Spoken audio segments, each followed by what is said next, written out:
தேர்தலில் அதிரடியாக போட்டியிடப் போகும் அண்ணன் பன்னீர்.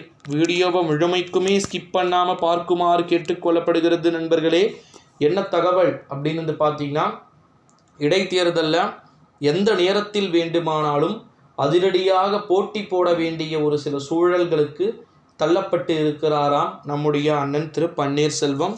விக்கிரவாண்டி இந்த ஆளை என்னன்னு புரிஞ்சிக்கவே முடியல அப்படின்னு சொல்லிட்டு எடப்பாடி மைண்ட் வயசாக இருக்கான்.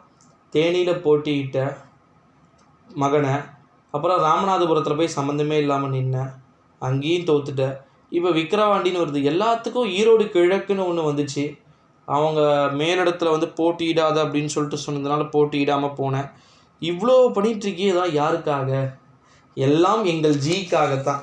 இப்போ வரைக்குமே மோடியை வந்து புகழ்ந்து தள்ளுவதில் ஒரு மிக முக்கியமான ஒரு நபர். எனக்கு இது கூட பிரச்சனை இல்லை. வருங்கால மத்திய அமைச்சர் ஓபிஎஸ் அண்ணன் அப்படின்னு சொன்னவன் எங்கே போனான்னு தெரில.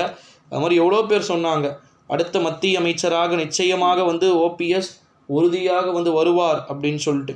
ஆனால் அதற்கான வாய்ப்புகள் சுத்தமாக வந்து கிடையாது. நிறைய பேர் சொன்னாங்க கடுமையான போட்டி வரும் ராமநாதபுரத்தில் அப்படின்னு சொல்லிட்டு. நம்ம சொன்ன உறுதியாக 20,000 1 லட்சம் வாக்குகள் வித்தியாசத்தில் உறுதியாக நவாஸ்கனி வெற்றியை வந்து மீண்டும் தக்க வைப்பார் அப்படின்னு சொல்லிட்டு. சிறுபான்மையினர் அதிகமாக இருக்கக்கூடிய இடம், ஓகேங்களா? ஸோ அதனால் வாய்ப்புகள் குறைவு. அங்கு சிறுபான்மையினரின் சார்பில் போட்டியிடுகின்ற வெற்றி வேட்பாளராகத்தான் அங்கே நவாஸ்கனி நிறுத்தப்பட்டார். நவாஸ்கனியை சப்போஸ் அங்கே நிறுத்தாமல் இருந்திருந்தீங்கன்னா கண்டிப்பாக, ஏன்னா எனக்கு தெரிஞ்சு திமுக தோல்வியை அடைஞ்சிருக்கலாம். நவாஸ்கனியை ஒரு வேளை நிறுத்தாமல் நீங்கள் போயிருந்தீங்க அப்படின்னா. அதான் நிறுத்திட்டாங்க.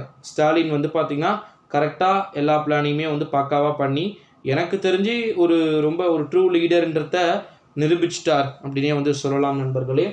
இந்த ஒரு சூழ்நிலையில தான் இடைத்தேர்தலில் போட்டியிடப் போவதாக விக்கிரவாண்டி தொகுதியில் எந்த நேரத்திலும் தன்னுடைய போட்டியை அறிவிக்க வாய்ப்புகளும் சாத்தியக்கூறுகளும் அதிகம் இருக்கிறது என்பதை நிரூபிக்கக்கூடிய ஒரு சில சூழ்நிலைகளுக்கு தள்ளப்பட்டு இருப்பதாகத்தான் நமக்கு தகவல்கள் என்பது கிடைக்க பெற்று கொண்டு வருகிறது அப்படின்னே வந்து சொல்லலாம் நண்பர்களே.